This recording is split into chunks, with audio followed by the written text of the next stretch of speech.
Assalamualaikum warahmatullahi wabarakatuh. Saya Nadia Risri Maimunah, NIM 1814080079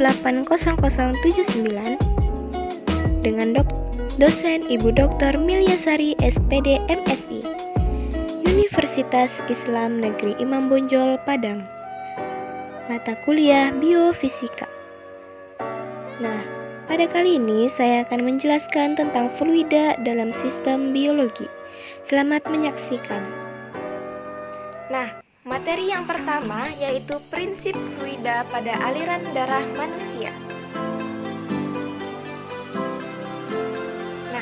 Aliran darah sebagai fluida statis. Fluida sedang diam dalam keadaan setimbang. Pada fluida statis ini, tekanan normal bekerja dengan ke segala arah sama besar. Kemudian ada aliran darah sebagai fluida dinamis. Ini fluida dalam keadaan sedang bergerak. Darah berada dalam lingkup hukum Bernoulli dan kontinuitas. Selanjutnya ada persamaan Bernoulli. Persamaan ini menjelaskan berbagai hal yang berkaitan dengan kecepatan fluida, tinggi permukaan fluida, dan tekanannya.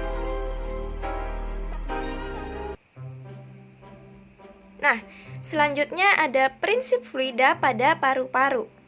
Di sini bisa teman-teman lihat ada gambar tentang struktur paru-paru atau bagian di dalam paru-paru.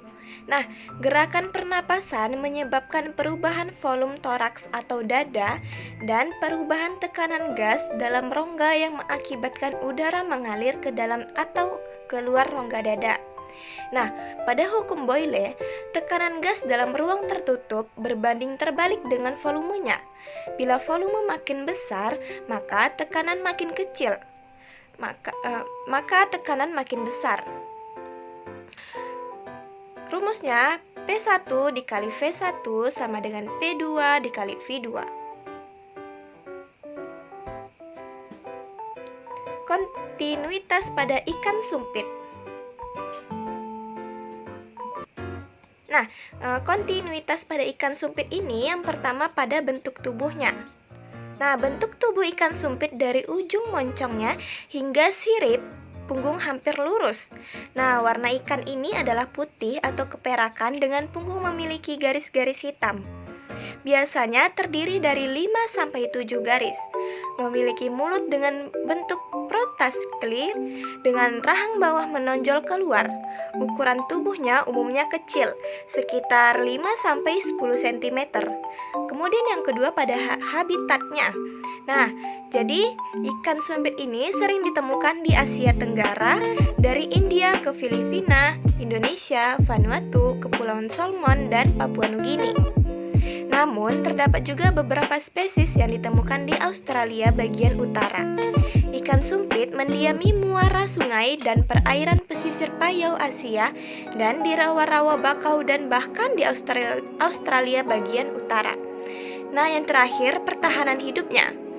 Jadi urutan proses ikan sumpit memangsa target adalah yang pertama, air dimasukkan ke dalam mulut dan disimpan di dekat insangnya. Kemudian, air yang berada di dalam mulut kemudian diluncurkan dengan menekankan insangnya. Lalu, air akan mengalir melewati saluran di rongga mulutnya. Lidah ikan yang berfungsi sebagai katup akan melesatkan air dengan kuat menuju target. Selanjutnya fluida pada alat kesehatan. Di sini ada tensimeter, hemodialisa, manometer, PCA pump, dan kasur udara anti-desubitus.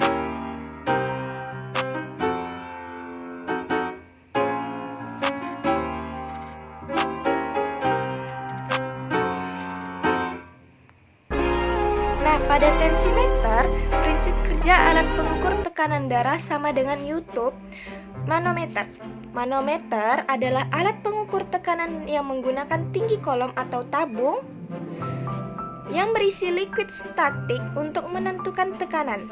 Manset dipasang mengikat, kemudian mengelilingi lengan dan kemudian ditekan dengan tekanan di atas tekanan arteri lengan, dan kemudian secara perlahan tekanannya diturunkan. Pembacaan tinggi merkuri dalam kolom menunjukkan peak pressure atau systolic dan low pressure atau diastolic. Kemudian pada manometer, tekanan pada titik A sama besarnya dengan pada titik 1. Tekanan di titik 2 adalah tekanan di titik 1 ditambah dengan H1. Tekanan di titik 2 sama dengan tekanan di titik 3, yaitu H2. Berdasarkan persamaan besar tekanan di titik 2 dan titik 3, dapat dituliskan sebagai persamaan fluida pada A dapat berupa liquid atau gas. Nah, bila fluida pada A berupa gas, pada umumnya tekanan H1 dapat diabaikan. Karena berat dari gas sangat kecil sehingga P2 hampir sama dengan PA. Oleh karena itu, berlaku persamaan dalam kasus alat pengukur tekanan darah. H2 adalah tinggi cairan merkuri pembacaan pada kaca tabungan dan adalah berat spesifik dari merkuri. Nah,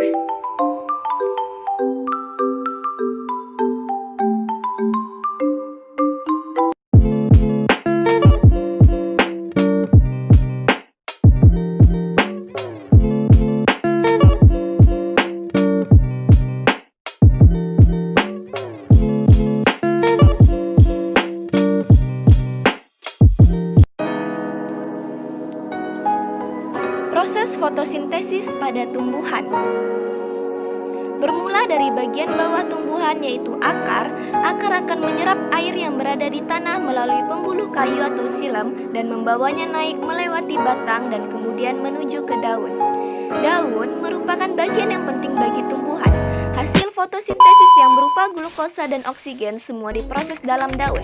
Bagian daun terdiri dari helai daun yang berbentuk datar dan tangkai daun yang menempel pada batang dan menopang helai daun. Tidak semua tumbuhan memiliki tangkai daun. Contohnya pada rumput. Helai daun berbentuk datar dan lebar. Ini berguna untuk menangkap cahaya matahari.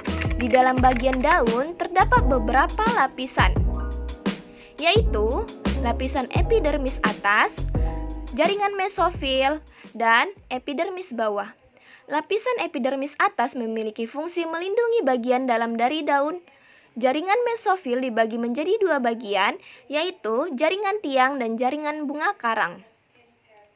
Pada jaringan tiang, banyak sel silinder dan tersusun rapat. Di dalamnya banyak terdapat kloroplas.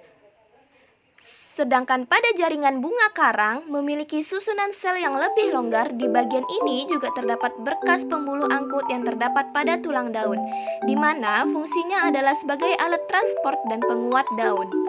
Di dalam berkas pembuluh angkut terdapat silem yang berguna untuk membawa serapan air menuju daun, dan floem berguna untuk menyalurkan hasil fotosintesis dari daun ke bagian yang lain.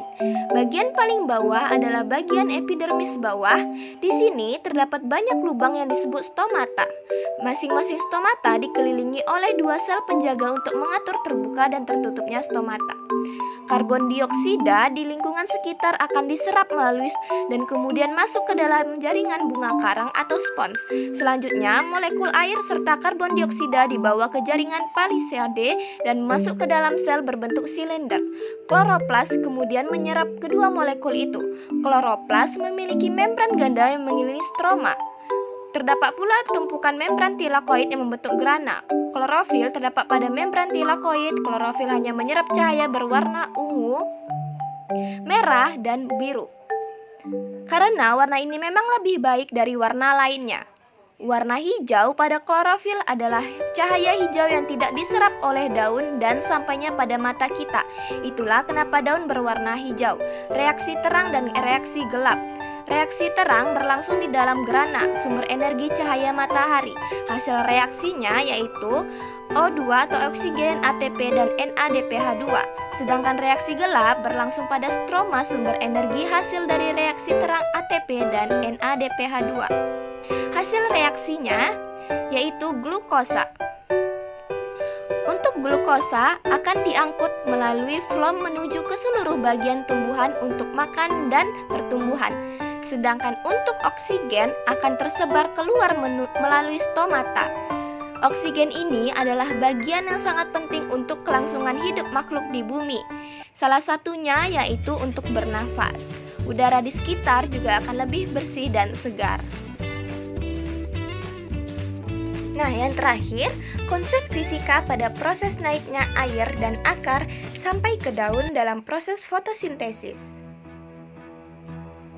Nah, proses pengangkutan air dari dalam tanah oleh tumbuhan berawal dari air di dalam tanah diserap oleh rambut akar. Air dari tanah memasuki tumbuhan melalui epidermis akar, melintasi korteks akar, dan masuk ke dalam stel.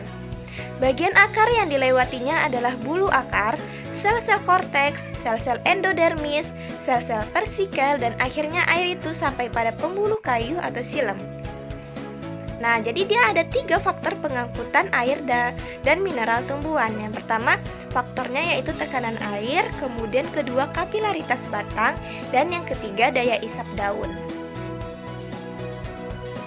Nah, terima kasih telah membaca dan menonton video saya. Semoga bermanfaat untuk kita semua. Wabillahi taufiq wal hidayah. Wassalamualaikum warahmatullahi wabarakatuh.